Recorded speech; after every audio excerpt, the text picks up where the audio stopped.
Hi everyone, welcome back to another video. फिर से लेकर आ गया हूँ माइक पकड़ के आप सभी के सामने, बिकॉज आपका जो रिस्पॉन्स था पिछले वीडियो में कि आपने बताया ऑडियो क्वालिटी बहुत अच्छी है, थैंक्स फॉर दैट। अब ऐसे ही पकड़ के हम लोग सारी चीज़ रिकॉर्ड करेंगे। इस वीडियो के अंदर हम बात कर रहे होंगे 3 ऐसी मिस्टेक्स के बारे में जो कि आप कर रहे होंगे और आपको नहीं करनी है अगर आपको एक अच्छी जॉब चाहिए इस प्लेसमेंट सीजन के अंदर। चलिए बिना किसी देरी के इस वीडियो को शुरू करते हैं। तो यार जो पूरा वीडियो है उसको मैंने 3 पार्ट्स में डिवाइड किया है। पहला रहेगा प्रेप गैप, दूसरा रहेगा अप्लाई गैप, तीसरा रहेगा अवेयरनेस गैप। इन तीनों टॉपिक्स के अंदर मैं बहुत सारी छोटी छोटी मिस्टेक्स हैं वो कवर कर रहा हूँ और आपको रिसोर्सेज के साथ, आपको जो गलतियों को इम्प्रूव करने के साथ किस तरीके से इम्प्रूव की जा सकती है वो सारी चीज़ें बता रहा हूँगा इस वीडियो के अंदर। और सारे रिसोर्सेज, सारे जो मिस्टेक्स हैं और जो टेम्पलेट्स हैं जो यूज़ करनी है वो सारी की सारी आपको डिस्क्रिप्शन बॉक्स में मिल जाएगी। अब क्या होता है ना कि आप लोग ने डीएस अच्छे से पढ़ लिया है या फिर आपने प्रोजेक्ट्स अच्छे से बना लिए हैं, लेकिन अभी आप एप्टीट्यूड की प्रिपरेशन नहीं कर रहे हो। तो बहुत सारी ऐसी कंपनीज़ होती हैं, हमने क्या दिमाग में 2-4 कंपनीज माइक्रोसॉफ्ट, गूगल, अमेजोन ही पकड़ के रख रखा है। भाई ऐसा नहीं है। बहुत बार कंपनी के ऑन कैंपस प्लेसमेंट्स के अंदर या ऑफ कैंपस प्लेसमेंट्स में ऐसी ऐसी कंपनीज आ जाती हैं जो कि एप्टीट्यूड पूछती हैं। तो लेकिन हम क्या करते हैं, बिल्कुल एंड ऑफ द डे तक उसे इग्नोर ही कर देते हैं उस टॉपिक को। तो एप्टीट्यूड क्यों नहीं कर रहे हो आप लोग? ठीक है, एप्टीट्यूड के लिए भी प्रिपेयर करो, थोड़ा सा ही करो लेकिन प्रिपेयर तो करो। एटलीस्ट आपके दिमाग में ये रहे कि भाई कोई कंपनी आ भी गई तो मैं तैयार हूँ उस चीज़ के लिए। ठीक है। अब क्या होता है ना, बहुत सारे बच्चे, जैसे मैंने फिर से बताया, आप कंपनी फोकस रहते हो जो कि बहुत गलत है। अगर आप ये फोकस कर रहे हो कि मेरे को 10 लाख की कंपनी चाहिए, 20 लाख की कंपनी चाहिए, दैट इज़ फाइन, क्योंकि उस रेंज के अंदर बहुत सारी कंपनीज आती हैं। अगर आपको जाना है कि 10 लाख से ज़्यादा कौन देता है या 25 लाख से ज़्यादा कौन देता है, तो उसकी लिस्ट मैंने डिस्क्रिप्शन में डाल रखी हो, आप यूज़ कर सकते हो। उससे क्या आप अपना प्रॉपर एक शेड्यूल बना लोगे। अगर आपको शेड्यूल की टेम्पलेट चाहिए वो भी मैं डिस्क्रिप्शन में डाल दूंगा कि यार इस कंपनी में अप्लाई किया था, इससे ये रिस्पॉन्स आया है, या फिर इस कंपनी में अभी तक अप्लाई नहीं किया है, रेज्यूमे डाल दिया, वॉट एवर, उसका एक टेम्पलेट मैं आपको दे दूंगा ताकि आप मैनेज कर सको कि यार क्या चल रहा है आपके प्लेसमेंट प्रिपरेशन के अंदर। अब सोच के देखो, अगर आपको पता हो कि इस कंपनी के लिए मेरे को इस वाले डीएसए टॉपिक पे ज़्यादा फोकस करना है। फॉर एग्जांपल अगर अमेजोन की बात करूँ तो ग्राफ के क्वेश्चन ज़रूर पूछते हैं कोई भी इंटरव्यू से, तो आप ग्राफ अच्छे से पढ़ना ज़रूरी है। तो रिविजन के टाइम पर आपको पता होनी चाहिए वो कंपनी कौन से क्वेश्चन पूछती है। माइक्रोसॉफ्ट की बात करूँ तो माइक्रोसॉफ्ट सिस्टम डिज़ाइन के क्वेश्चन कहीं ना कहीं से लेकर आ जाती है इंटरव्यूज़ के अंदर। तो आपके माइंडसेट में जब रिवीजन कर रहे हो तो आपको पता होना चाहिए ये टॉपिक इस कंपनी के लिए बहुत इंपॉर्टेंट है। तो ये माइंडसेट आपका क्लियर होना चाहिए। और ये डिटेल्स आपको कहाँ से मिलेगी, मैं दूंगा कि ये टॉपिक इस पर्टिकुलर कंपनी के लिए बहुत ज़रूरी है। आप लोग इंटरव्यूज़ के लिए प्रिपेयर करने की सोचते हो, आप बोलते हो इंटरव्यू फाड़ दूंगा, सारी प्रिपरेशन रेडी है, मॉक इंटरव्यू नहीं करते हो। यार बिना मॉक इंटरव्यू के कुछ नहीं होता, क्योंकि आप उस एटमॉस्फेयर को पोर्ट्रे ही नहीं कर सकते, आप उसको रेप्लिकेट ही नहीं कर सकते। बहुत डिफिकल्ट एनवायरनमेंट होता है, आपको समझ नहीं आता है कि क्या बोलें क्या करें, इसलिए मॉक इंटरव्यूज़ बहुत ज़रूरी हैं। उसके लिए एक टूल यूज़ करना है आपको, इंटरव्यू प्रेप एआई, जिसका लिंक डिस्क्रिप्शन में मिल जाएगा। यह सब कुछ बता रहा हूँ तो देखो, मतलब भयंकर ही कॉन्टेंट है, लाइक और सब्सक्राइब हो जाना चाहिए। प्रिपरेशन गैप तो अपनी जगह है, लेकिन यार अप्लाई गैप सबसे ज़्यादा है, बिकॉज इवेंचुअली जॉब अपॉर्चुनिटी मिलना ही सबसे बड़ा गोल होता है किसी भी कॉलेज स्टूडेंट के लिए या किसी भी इवन वर्किंग प्रोफेशनल के लिए भी, एक अच्छी जॉब मिलना। और मैं लेकर आ गया हूँ पहली बार किसी ऐसे प्लेटफॉर्म पर नेक्स्ट लेवल टॉक्स के ऊपर मेरा पहला टॉक देने जा रहा हूँ मैं आप लोगों के लिए। फ्री ऑफ कॉस्ट एक्सेस है उसकी। मैं ऐसी बहुत सारी चीज़ें बता रहा हूँ जो मैंने आज तक कभी बताई नहीं है आप लोगों को, चाहे वो रिमोट जॉब से लेकर हो, चाहे वो लिंक्डइन पे कैसे आप जॉब अपॉर्चुनिटी क्रैक कर सकते हो, चाहे आप कैसे लेवरेज कर सकते हो डिफरेंट प्लेटफॉर्म्स के लिए अपने लिए अपॉर्चुनिटीज़ क्रिएट करने के लिए। आप में से बहुतों के डाउट आते रहते हैं मुझे कि यार सॉफ्टवेयर इंजीनियर कैसे बनना है, क्या क्या मिथ्स हैं बच्चों की, क्या क्या प्रॉब्लम्स आती हैं, क्या पढ़ना चाहिए क्या नहीं पढ़ना चाहिए, कंसिस्टेंसी नहीं हो रही है, प्रॉब्लम सॉल्विंग कैसे सीखे। इतने सारे डाउट्स बस एक टॉक में आपको सब कुछ सॉल्व हो जाएगा। इतनी सारी चीज़ें बता रहा हूँगा, उसके अलावा आपके डाउट्स भी ले रहा हूँगा, सारी चीज़ें एक ही टॉक के अंदर। Link is in the description. 4 अगस्त को ये सेशन होगा, फ्राइडे की रात को 9 बजे। फ्री ऑफ कॉस्ट है, नेक्स्ट लेवल के प्लेटफॉर्म पे। मेक श्योर आप टाइम से ज्वाइन करें और रजिस्टर पहले कर दें। और वीडियो कंटिन्यू करते हैं। चलिए, उसके बाद HR क्वेश्चन आप भूल जाते हो कि यार ठीक है HR क्वेश्चन तो निकाल ही लेंगे, बट वहाँ पे आपसे पूछते हैं टेल मी अबाउट योरसेल्फ, आपकी फट जाती है, आपको समझ ही नहीं आ रहा बोलना क्या है। ठीक है, तो उसके लिए पहले से आपके पास टेम्पलेट होनी चाहिए ना, यार ये बोलना है, मेरे को इंट्रोडक्शन मांगा है मेरा, तो मेरे को पता होना चाहिए ये बोला जाएगा। तो आपको ये सारे क्वेश्चन भी डिस्क्रिप्शन में मिल जाएंगे। आप प्रिपेयर रहो ना यार, इस precaution is better than cure ना। अगर आप पहले से प्रिपेयर रहोगे कि यार टेल मी अबाउट योरसेल्फ का इंट्रोडक्शन में वो कैसे बोलना है, तो आप वहाँ पे आपको सोचना कम पड़ेगा। और सोचना कम पड़ेगा, तो आप फर्राटेदार आंसर दोगे। एक और गलती जो स्टूडेंट कर देते हैं यार, वो होता है कॉपी करते हैं प्रोजेक्ट्स। देखो आपने नहीं बनाया प्रोजेक्ट्स, इट्स ओके, बट आप गिटहब से डायरेक्टली उठा के अपने रिज्यूमे में डाल दोगे, उसका कोई मतलब नहीं है, बिकॉज आप सवाल के जवाब ही नहीं दे पाओगे। एक गिटहब रिपोजिटरी पे अगर कोई जैंगो का प्रोजेक्ट है, इवन तो मुझे जैंगो आती है, मैं उससे कॉपी पेस्ट नहीं कर सकता, बिकॉज इंटरनली उसने क्या क्या यूज किया था, कौन सी एपीआईज इंटीग्रेट करी थी, मेरे को कुछ नहीं पता है उस बारे में। तो जब मेरे को पता ही नहीं है कि इंटरनली उसमें क्या हो रहा है, क्या क्या चीज़ें उसने यूज़ करी थी, तो मैं कैसे उस पर्टिकुलर टॉपिक पे आंसर दे पाऊंगा। ये बहुत कॉमन मिस्टेक्स है जो स्टूडेंट जल्दी जल्दी में कर देते हैं, बिकॉज उन्हें अपना रिज्यूमे भरना होता है। उसके बाद ये रिजेक्शन स्ट्रीक, आप इंटरव्यूज तो दे रहे हो बट आप रिजेक्ट हो जा रहे हो, तो आप खुद ही परेशान हो जाते हो। इनकन्सिस्टेंट हो पहली बात तो, अगर आप, तो आपको इंटरव्यूज़ मिलेंगे ही नहीं। आप डीएससी के अंदर मॉक इंटरव्यूज़ में, अप्लाई में अगर इनकन्सिस्टेंट हो तो आपको ये अपॉर्चुनिटीज़ ही नहीं मिलेगी।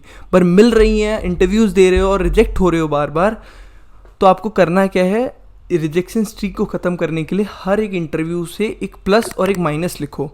वो प्लस माइनस लिखने के बाद आपको रियलाइज़ होगा, अच्छा ये प्रॉब्लम्स थी जो मेरे से नहीं हो पाई सॉल्व, और ये मेरे में कमियां हैं, ताकि नेक्स्ट इंटरव्यू में आप बेटर कर पाओ, उन कमियों को आप इग्नोर कर पाओ। ठीक है, तो ये तो हमारी जो सारी मिस्टेक्स थी छोटी छोटी, ये सारी कवर होती हैं प्रेप गैप में। अब हम चलते हैं सेकेंड टॉपिक पे, जो कि है अप्लाई गैप, जो कि सबसे इंपॉर्टेंट है। बिकॉज यार आप डीएससी पढ़ लोगे, आप प्रोजेक्ट भी बना लोगे, रेज्यूमे बना लोगे, सब कर लोगे, बट अगर अप्लाई गैप रह गया ना, तो कोई अपॉर्चुनिटी वैसे भी आपको नहीं मिलने वाली। यार इस वीडियो के अंदर हम मोस्टली फोकस कर रहे हैं ऑफ कैंपस प्लेसमेंट्स में, क्योंकि वहीं पर स्टूडेंट्स को सबसे ज़्यादा प्रॉब्लम होती है। और इंडिया में considering the tier 3 colleges, the amount of tier 3 colleges, हमें ऑफ कैंपस प्लेसमेंट के टॉपिक को ज़्यादा टच करना चाहिए, बिकॉज उसके अंदर बच्चे ज़्यादा हैं। ठीक है, और हम ज़्यादा लोगों तक पहुँच पाएंगे उस प्रॉब्लम को टच करेंगे तो बात यहाँ आती है कि आप लोग अप्लाई ही गलत कर रहे हो। ठीक है, आप रेज्यूमे, एक ही रेज्यूमे को हर जगह यूज़ कर लेते हो, और चलो एक रेज्यूमे यूज़ भी कर लो हर जगह, क्योंकि लेकिन आप में ये नहीं है कि मेरे को मैं अगर पाइथन डेवलपर बनना चाहता हूँ, तो मैं जावा डेवलपर में क्यों अप्लाई करूँगा। जब मेरे पास स्किल्स ही नहीं है तो मैं उस पर्टिकुलर रोल में क्यों अप्लाई करूँगा, जबकि मेरे को पता है कि वो मेरा रेज्यूमे रिजेक्ट कर ही देंगे, क्योंकि आपकी स्किल्स ही मैच नहीं कर रहे हैं ना यार। तो ये जो आपको वाइजनेस है, ये समय के साथ आएगी, ताकि आपका जो डीमोटिवेशन है कम होगा। उससे फिर आपको बार बार रिजेक्शन आने लगेंगे नहीं तो यार, क्योंकि आप गलत ओपनिंग्स में अप्लाई कर रहे हो। आपका रिज्यूमे अलाइंड होना चाहिए हर एक जॉब डिस्क्रिप्शन के साथ। वो कैसे होगा, जब आप जॉब स्कैन का टूल यूज़ करोगे या जो AI टूल्स हैं वो यूज़ करोगे, ताकि पता लग सके आपका रिज्यूमे कितना अलाइंड है एक जॉब डिस्क्रिप्शन के साथ। अप्लाई करने के लिए बहुत सारी ऐसी वेबसाइट्स हैं, रिमोट जॉब्स को आप एक्सप्लोर करिए। बहुत सारी वेबसाइट्स हैं जिनके बारे में मैंने बता रखा है, रिमोट जॉब्स के लिए भी और नॉर्मल जॉब्स के लिए भी। आप सेल्फ मॉनिटरिंग नहीं करते हो। देखो मेरा चैनल है, अर्श का चैनल है, इन पे आपको जॉब अपॉर्चुनिटीज़ मिल जाती हैं, लेकिन आप खुद से भी तो सेल्फ मॉनिटर करो। आज की तारीख में हैकर्स के ऊपर बहुत सारे हायरिंग चैलेंजेस चल रहे हैं। यूएसटी का हायरिंग चैलेंज चल रहा है, और भी हैं जिनके थ्रू डायरेक्ट हायरिंग कर रहे हैं, लेकिन आप में से पता ही नहीं है। आप क्यों वेट कर रहे हो टेलीग्राम ग्रुप्स पे आने का या फिर किसी के पोस्ट करने का? आप खुद भी तो सेल्फ मॉनिटर कर सकते हो ना। आप किसी भी पर्टिकुलर कंपनी जो कि आप टारगेट कर रहे हो, आपने जो लिस्ट बनाई थी फर्स्ट पॉइंट के अंदर, उन सारी कंपनी में खुद भी जो जाके चेकआउट कर सकते हो उनके करियर्स पोर्टल पे ये ओपनिंग आई है, और खुद से भी तो अप्लाई कर सकते हो। एक अप्लाई करने का हैक देता हूँ, कभी भी एक पर्टिकुलर जॉब ओपनिंग में अप्लाई मत किया करो। अगर बहुत सारी रिलेवेंट जॉब ओपनिंग्स हैं एक ही कंपनी में, सब में अप्लाई कर दिया करो, उससे प्रोबेबिलिटी बढ़ जाती है। रही बात रेफरल की, तो लिंक्डइन एक बहुत अच्छा टूल है जिसके थ्रू आप रेफरल मांग सकते हो। रेफरल कैसे मांगना है, किसी नए इंसान से कैसे मांगना है, वो भी मैं बता देता हूँ। और अगर कोई नोन कनेक्टेड है उसको कैसा मैसेज भेजना है, उसकी भी टेम्पलेट आपको डिस्क्रिप्शन में मिल जाएगी। चलो एक और हैक बताता हूँ। कोई ओपनिंग अगर आप देखते हो लिंक्डइन के ऊपर किसी कंपनी में, तो कुछ नहीं करना है, आपको उस कंपनी के पेज पे जाना है। उस कंपनी के पेज पे जाके पीपल टैब पे जाके आपको ह्यूमन रिसोर्सेज वाला फिल्टर लगाना है।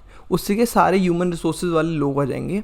उन ह्यूमन रिसोर्सेज वाले लोगों को कनेक्ट करके ऐड टू नोट में ये टेम्पलेट यूज़ करके आपको मैसेज भेजना है, और उसका रिवर्ट आपको डेफिनेटली आएगा। अगर आप 5 इंजीनियर्स, 5 हायरिंग मैनेजर्स और 5 रिक्रूटर्स को मैसेज करते हो, भैया ये ओपनिंग है, ये स्किल है, टेम्पलेट यूज़ कर लेना मतलब, और आपको रिवर्ट आना शुरू हो जाएंगे। और ये चीज़ आपको उस हर कंपनी के साथ करनी है जिसमें आप अप्लाई करना चाहते हो, जिसके अंदर आप जॉब अपॉर्चुनिटी पाना चाहते हो। और मेक श्योर आप अपना पे स्केल के बेसिस पे कंपनीज डिसाइड करो, नॉट बेस्ड ऑन कि वो फैंग होनी चाहिए वॉट। आप पे स्केल कितना चाहिए आपको, वर्क लाइफ बैलेंस कैसा चाहिए आपको, टेक स्टैक कौन सा चाहिए, उस हिसाब से अपनी कंपनी डिसाइड करो, इंस्टेड ऑफ मेरे को फैंग में जाना है वॉट। एक और मोस्ट इंपॉर्टेंट चीज़ जो बहुत सारे बच्चे मिस कर देते हैं वो होता है कोल्ड ईमेलिंग। आप बहुत सारे लोगों से कनेक्टेड हो लिंक्डइन के ऊपर, आप उनकी ईमेल आईडी देख सकते हो, तो वो ईमेल आईडी का यूज़ करो, उनको डायरेक्टली कोल्ड ईमेल करो। रिक्रूटर्स की ईमेल आईडी अगर आपके पास है, मेरे पास बहुत सारे ईमेल्स हैं बट मैं शेयर नहीं कर सकता, obviously that will be a wrong thing. आप जिनसे भी कनेक्टेड हो उनकी ईमेल आईडी आपको लिंक्डइन पे मिल जाते हैं, तो उनको डायरेक्टली कोल्ड ईमेल करो ना यार, एक बार नहीं, 2 बार नहीं। और ऐसे टूल्स हैं जो आपको बता देते हैं कि सामने वाले ने आपका मेल रीड किया नहीं किया, उससे आपको पता लग जाएगा कि सामने वाले ने रीड कर लिया और फिर भी रिवर्ट नहीं किया, then they are not interested. अगर उन्होंने रीड ही नहीं किया तो कोई मतलब ही नहीं है। 1 से नहीं होगा, 5 से नहीं होगा, 50 से नहीं होगा, 500 ईमेल करोगे ना, तब जाकर आपको फ़ायदा होगा अलग अलग लोगों को। और it's I can guarantee that आपको फ़ायदा होगा, बट आपको कंसिस्टेंटली ये चीज़ करनी पड़ेगी ना। तो फाइनल मिस्टेक जो है स्टूडेंट्स करते हैं वो होता है अवेयरनेस गैप। ये बहुत ही ज़्यादा इंपॉर्टेंट है क्योंकि आपको पता ही नहीं है कौन से स्टार्टअप्स अवेलेबल हैं जो आपके स्किल्स के लिए हायर करते हैं, कौन सी ऐसी कंपनीज़ हैं जो आपके स्किल्स के लिए हायर करती हैं। और तो और बच्चों को यही नहीं पता कि उनके स्किल के बेसिस पे कौन से करियर ऑप्शंस चूज़ कर सकते हैं। जब आपको यही नहीं पता कि मैं कौन से रोल्स के लिए एलिजिबल हूँ, तो आप कैसे अप्लाई करोगे किसी कंपनी में। लेकिन I am here to help. मैं आपको स्टार्टअप की डायरेक्टरी की लिस्ट दूंगा पूरी, और अपने स्किल के बेसिस पे शॉर्टलिस्ट कर सकते हो, ये स्टार्टअप्स मेरे लिए सूटेबल हैं या फिर ये कंपनीज मेरे लिए सूटेबल हैं। देन कम्स आपको कैसे पता लगेगा कि आप कौन से रोल्स के लिए एलिजिबल हो, उसके लिए भी मैं टूल दे दूंगा आपको कि भाई ये टूल यूज़ करके मेरे स्किल्स हैं, मैं कौन से रोल्स के लिए एलिजिबल हूँ, वो भी आपको बता देगा। आपको ये सारी चीज़ें खुद से आनी चाहिए, लेकिन ये यूट्यूब वीडियोज़ ही आपको हेल्प करते हैं कि आप अपने प्लेसमेंट सीजन के लिए परफेक्टली रेडी हो जाएँ। अगर आप ये टूल्स नहीं यूज़ करेंगे बताने के बावजूद भी, तो I can not help, I can not do anything. Then comes one more important thing, मैंने बहुत 3-4 बार बता दिया इस वीडियो के अंदर कि फैंग जॉब्स के पीछे मत भागो, रिमोट जॉब्स का बहुत ज़्यादा हाइप है।